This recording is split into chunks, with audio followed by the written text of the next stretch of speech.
Although, as you say, Jonathan Reynolds, you can claim, I think rightly, the India trade deal is good news. You can claim the EU trade deal with Britain and the UK is good news. But on this one, the fact is you've got nothing on service access to the American market, and we're going to pay higher tariffs than we were paying before. So this is not good news, it's bad news, it just could be worse. Well, it won't be sorted out today, but it is the basis of something we'll be discussing with the US, as we do every day. I mean, look, the deal we announced, we always said it was jobs saved, it wasn't jobs done. You know, there are hundreds of thousands of people in work in the UK today, in the automotive sector, in the aerospace sector, because of what was achieved. There are other things in those sectoral tariffs like steel and aluminium where we got a good high-level agreement, but we've got to have the detail of that sorted out. And then there's the other negotiation on what the US calls reciprocal tariffs. So that's the 10% that's there. So look, on steel and aluminium specifically, we have a better deal than anyone else in the world, but it's not enough. We've got to get to where we really want to be, which is the removal of that 25%. The presenters focus on outcomes, poor access, more expenses.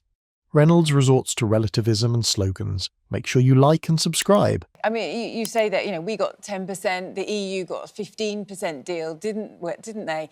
So we're in a better position than them. Is that a Brexit bonus?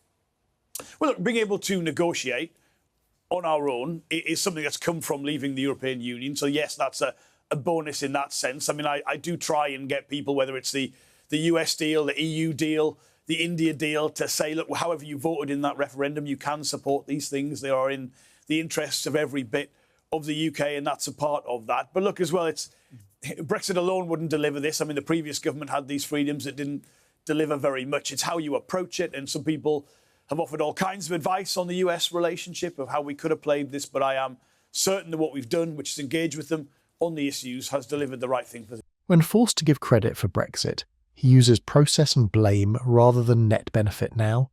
Entirely. I'm confident of that. I wouldn't have announcements as a result of this visit today in the next few days. It's mainly a private visit from the President, but yes. Tariffs are building up, and there's a preemptive justification for not providing anything today. Make sure you like and subscribe. Can I ask you about the unfolding tragedy in Gaza? Conversation today between the President and Keir Starmer about a potential ceasefire. I think on Thursday you were on our programme, a couple of days ago.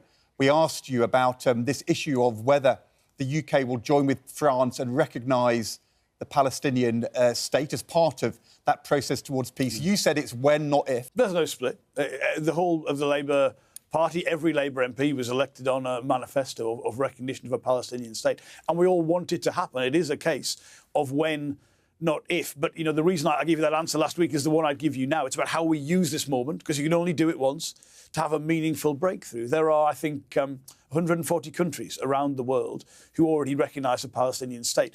The question is timing, and the answer is semantics.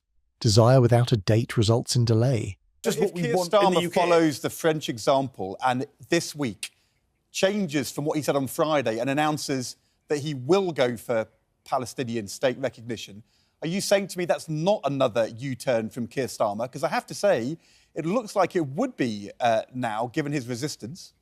It's not at all. It's the same position we were elected upon in that manifesto, which is we want to recognise, we will recognise a Palestinian state. That is what Palestinians need, it's what Israelis need. It's the only basis for a long-term settlement. But it's how we work with partners to do it. There's no point just making an announcement because that's something that we want to do. It has no impact on the conflict. We've got to use this as a galvanising moment towards a proper peace process, a proper settlement, to say we will not tolerate the kind of suffering we are seeing, but we don't just want to stop that for the short term. We want that ended for good. And that does require a proper process. It does require a Palestinian state. That's why we're committed to recognising it. It's also what the Israelis need for the long term as well. The speakers use shifting tones. Reynolds denies mobility while providing room for it. There are calls for more action to be taken over arms sales. We know 57 MPs have written to the Foreign Secretary, David Lammy, and to you as well, calling on the Labour government to explain why arms exports to Israel have increased since 30 out of around 350 licences were suspended. They're calling for the government to end all arms exports or be complicit in genocide. Will you do that? We have already ended all arms exports to Israel that could be used in the conflict in Gaza. We do make a distinction between any equipment which would be used for the wider defence of Israel, particularly against Iranian aggression, which is something that we have seen. But because of what we are seeing in Gaza, we've ended arms exports to Israel for any equipment that could be used in Gaza. There is one exemption to that, which is around the supply chain for F-35s. It's a global consortium. Our parts go into a global supply chain, and that's both something we can't make a distinction for, but also crucial to national security of the UK, and of course the conflict in Ukraine as part of that as well. Ended with carve-outs is not true. The exception swallows the claim. The US is very important in that. I think we'd all recognise the leverage that they have in this conflict, that the previous two ceasefires were delivered in no small part due to the US working with the Egyptians and the Qataris. So that is what we want to do. But that's not... The presenters want tangible initiatives, while Reynolds repeats the hymn sheet. People who are hungry today do not benefit from the process. OK, a complete change of subject now, but obviously we are celebrating this morning the Lionesses and their Euros victory. We know that back in 2022, when he was in opposition, Keir Starmer had pushed for a bank holiday to be able to celebrate this. So can you tell us what the view is on whether there should be a bank holiday to celebrate the Lionesses' win? What do you think? And just to give you a bit of context, Johnny Reynolds, we've been discussing it this morning, and Charlotte is saying, of course we must seize the moment. I've been saying it costs £2 billion a day for a bank holiday. Not clearly the right thing to do. Are you backing Charlotte? Are you backing me? I feel you're putting me in sort of right between a couple here. But look, it's a magnificent achievement. There has to be a celebration. That's what the Prime Minister called for in opposition. So we're having a Downing Street reception today. The victory parade is scheduled for tomorrow. But I can't promise people a bank holiday in a day off work, but there should absolutely be a celebration for a magnificent achievement. I mean, I've never seen an England team that handles big tournament football as well as this team. There were some really difficult moments, I think, particularly that Sweden game and things like that. But they pulled it out the bag, and it is magnificent to see and enjoy. I don't think you quite answered the question there, Mr. Reynolds. Well, he is a No, I can't promise you a bank holiday, but there will be a celebration. I can't be clearer on that. Classic crowd pleaser question meets diligent bean counting. Presenters reveal the true answer. No.